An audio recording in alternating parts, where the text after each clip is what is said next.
I'm Evelyn Garland, a longtime resident of League City, Texas. I'm also privileged to be the Vice President of the League City Historical Society. And this year it was my privilege to be the chair of the 2013 Living History Dinner. Our event was called An Evening with James Drury, the Virginian. And we had a wonderful, wonderful evening with Mr. Drury. He is one of the most gracious and kind individuals I think I've ever met. Very similar to the character of the Virginian that he played. He was a true gentleman. He was very gracious and generous with the people who came by his table to get autographs and to have their picture taken with him. He was just very focused on them and made them feel like the most important fan that he had ever met. And everyone just really loved his history as a performer, the show, and what he had to share with us that evening. But I think what my dad liked the most about the Virginian was the values that it portrayed. There was justice, honesty, integrity, the value of hard work, the value of quality work, friendship, loyalty to each other as individually, and loyalty to who you worked for. And that's really important to me. And I'm very thankful for the body of work that those actors did, for the work that Mr. Drury still does. One of the things that I was really impressed with was how hard he worked. He was generous with his time with us. He had to drive across Houston to come visit us, and he stayed after the program was over. And as long as anyone wanted to stay and talk, he made himself available. He was very approachable, and I just really appreciated that from him. And that was the ethic of hard work that he had gained from all of those years of doing a 90-minute series on television. So it was very, very special. We really appreciated Mr. Drury with the Western theme, and the time of the show of the Virginian is very much the theme of our barn museum here and our one-room schoolhouse. Our museum and our schoolhouse are particularly geared to the time of the series, The Virginian.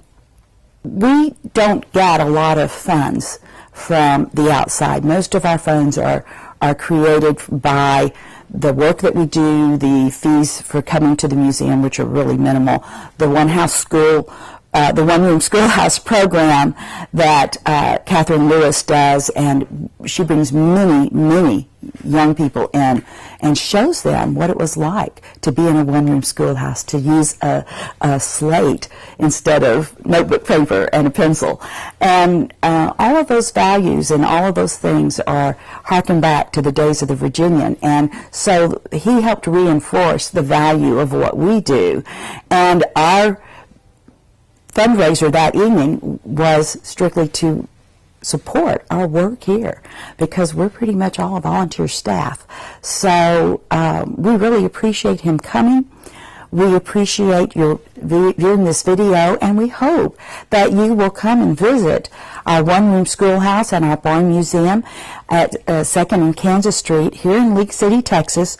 We're a step back in the past into a rapidly growing area, an area that used to be mostly cattle farms and truck farms, but is now a community that helps send rockets out into space. And we are very, very proud of the work that is going on in League City, but we're also proud of our heritage, and we can help you share a part of that.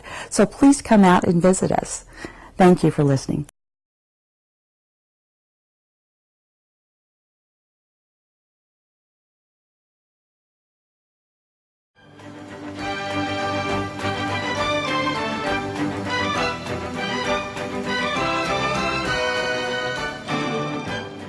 Please help me give a warm welcome to the one, the only, James Drury, the Virginian.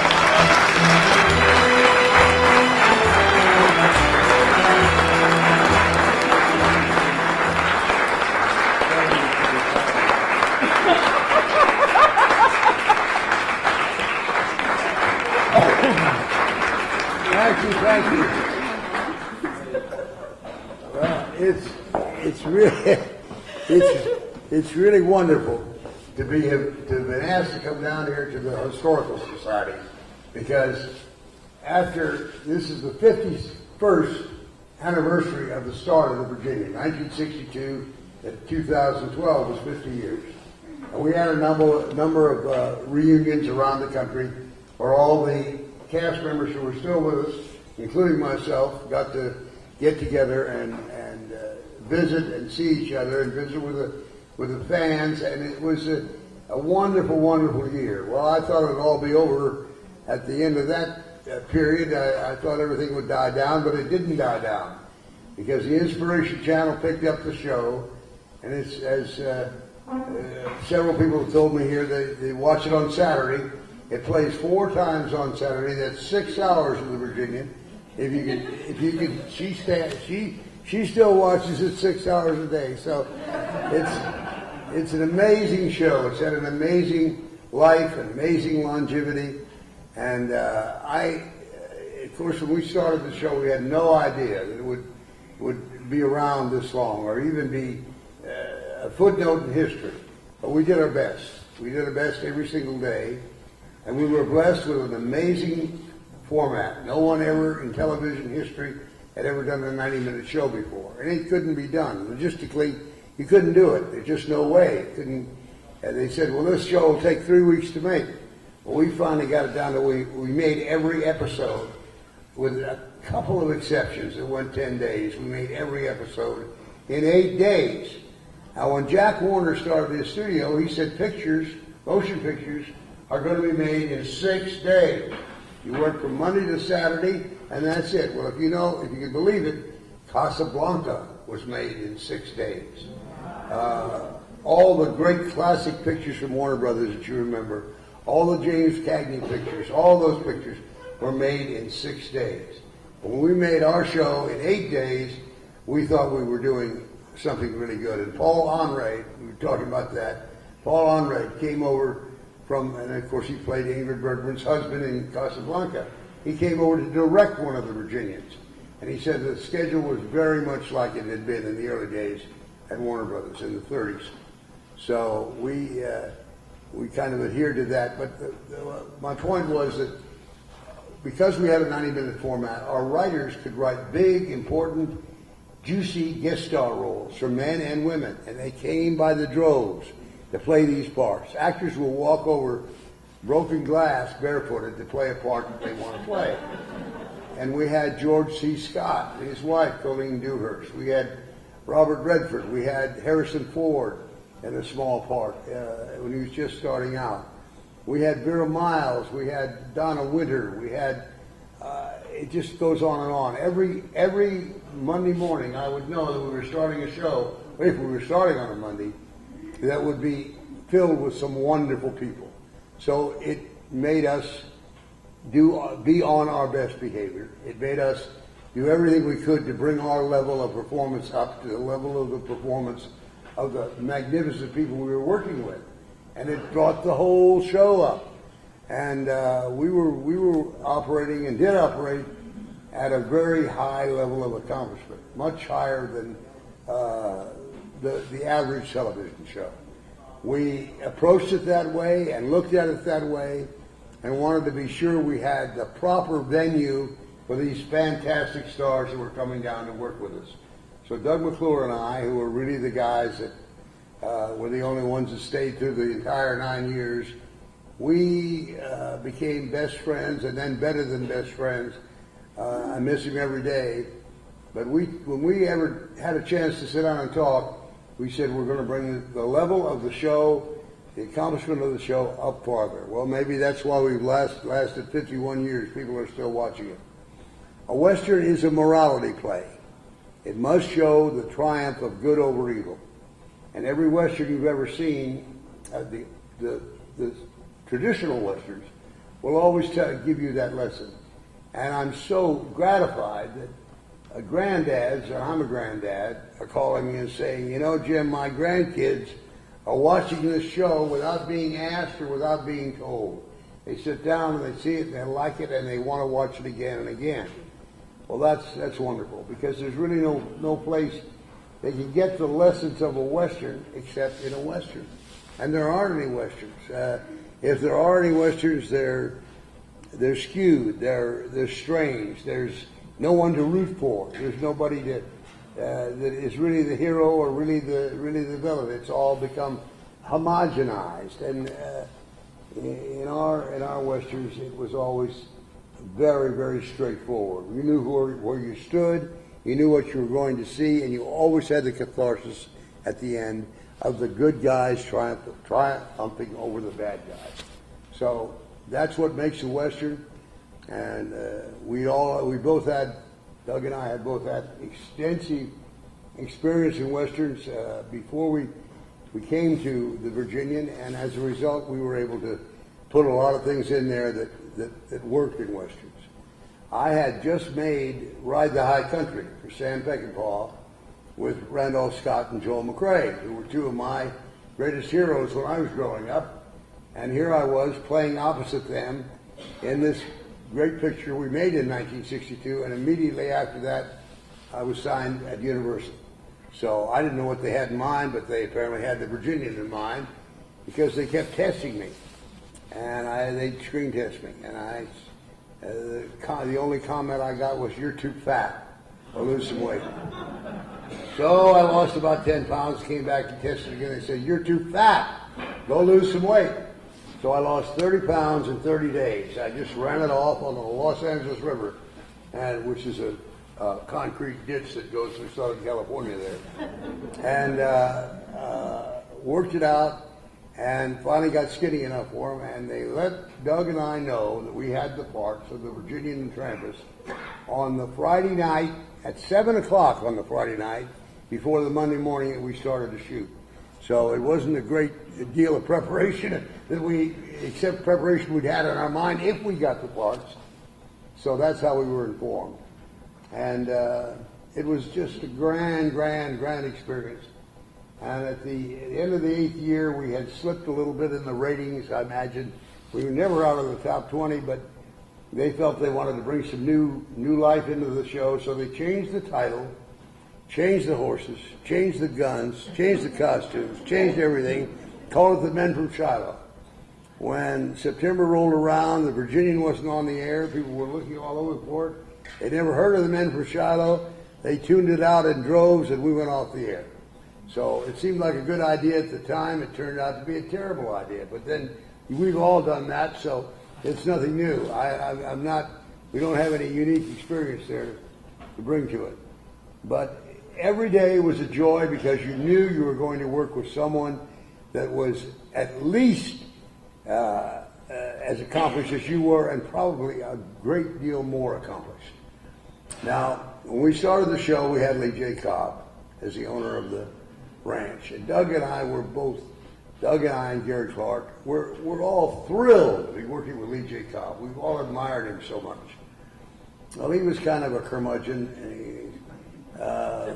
not too cheerful most of the time, but he had a great sense of humor, and he loved us. He loved us all. He took real good care of us. But he hated the show. He thought it was way beneath his dignity. He once said in an interview, "If I had the money, I'd buy all this film and make banjo picks out of it." And then he had to come back to work, so he had to come back on the set, and we said, "Well, have you had any banjo picks today, Lee?" But he was just a great character, and I was very sad when he left, but he went on to do other things. He went on to play King Lear on Broadway, among many other things that he did. But he was a unique actor, and way above his skills were way above what he had to do in the Virginian, and we all knew that. So I wasn't surprised when he left.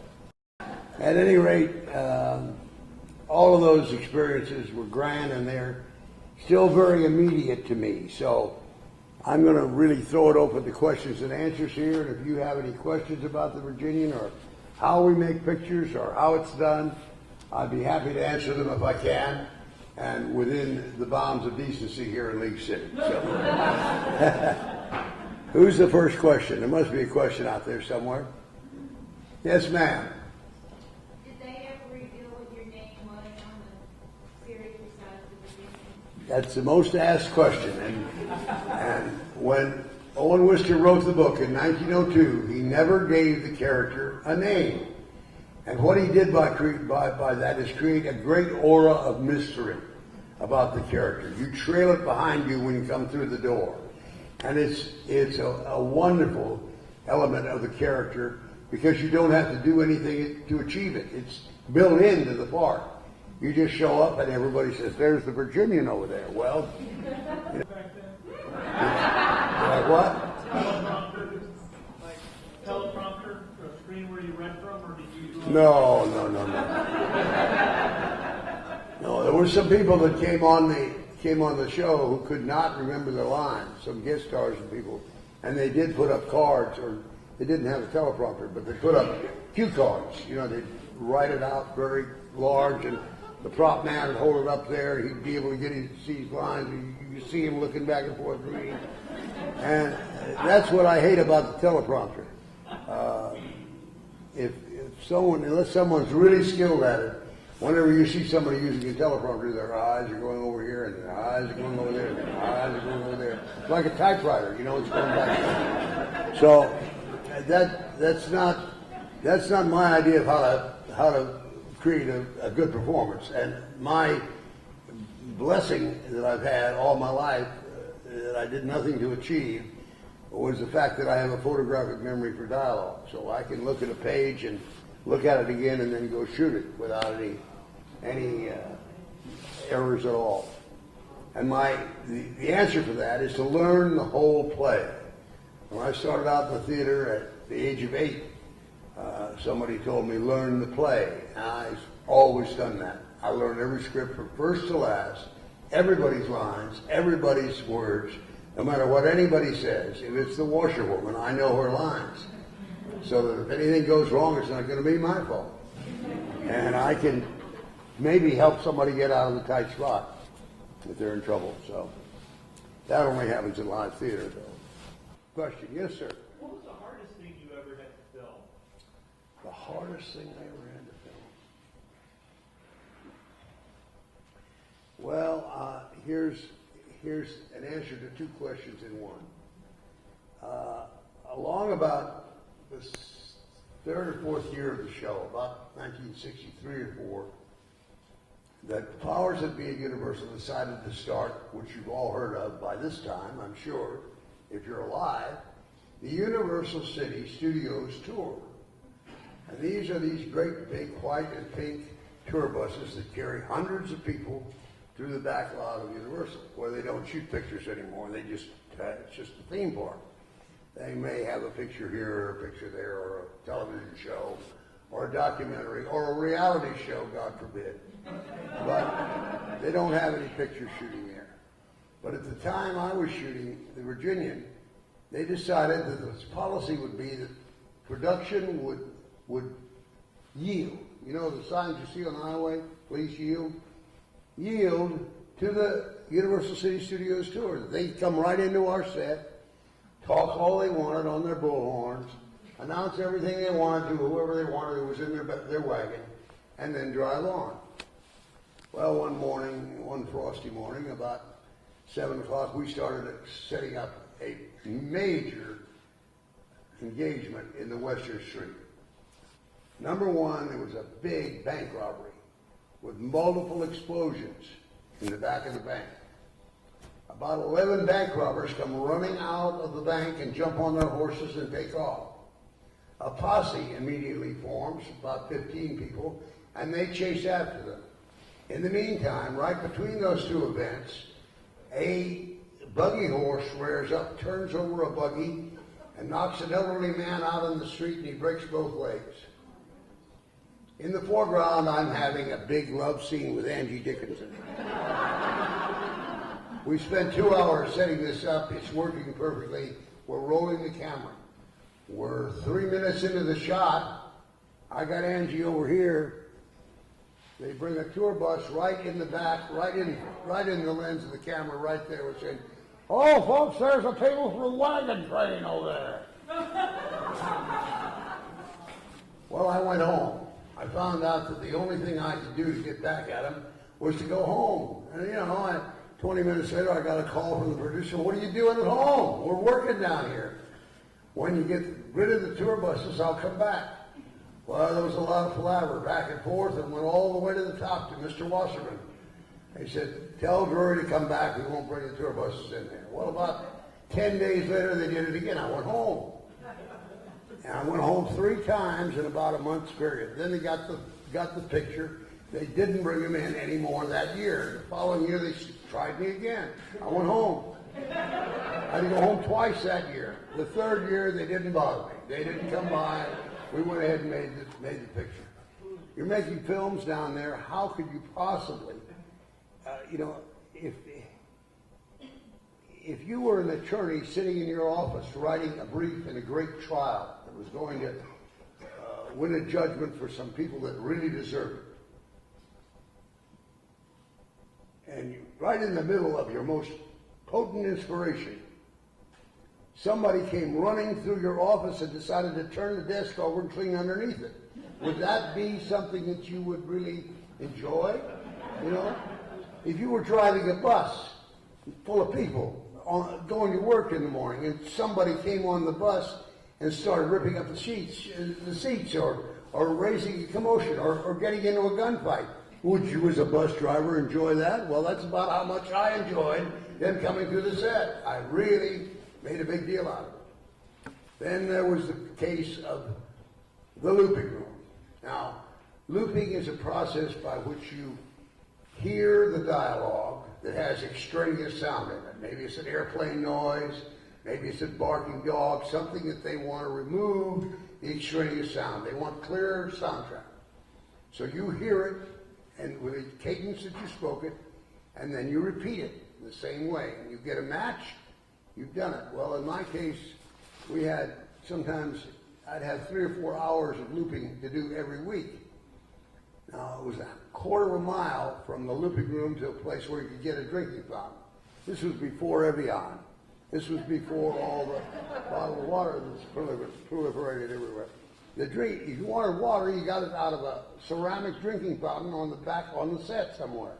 It was a quarter of a mile. I said, put a drinking fountain in here. Oh, I can't do that. I can't do that. No way, it's just too much. You can't do it. The expense would be terrible. I said, you run a water pipe and put a chiller in here and get some cold water in here. No, I can't do that. So I went home. The next day they had a fountain in there, and the guys in the living room put up a hand-printed sign, which I thought was really apropos, the James Drury Memorial Fountain.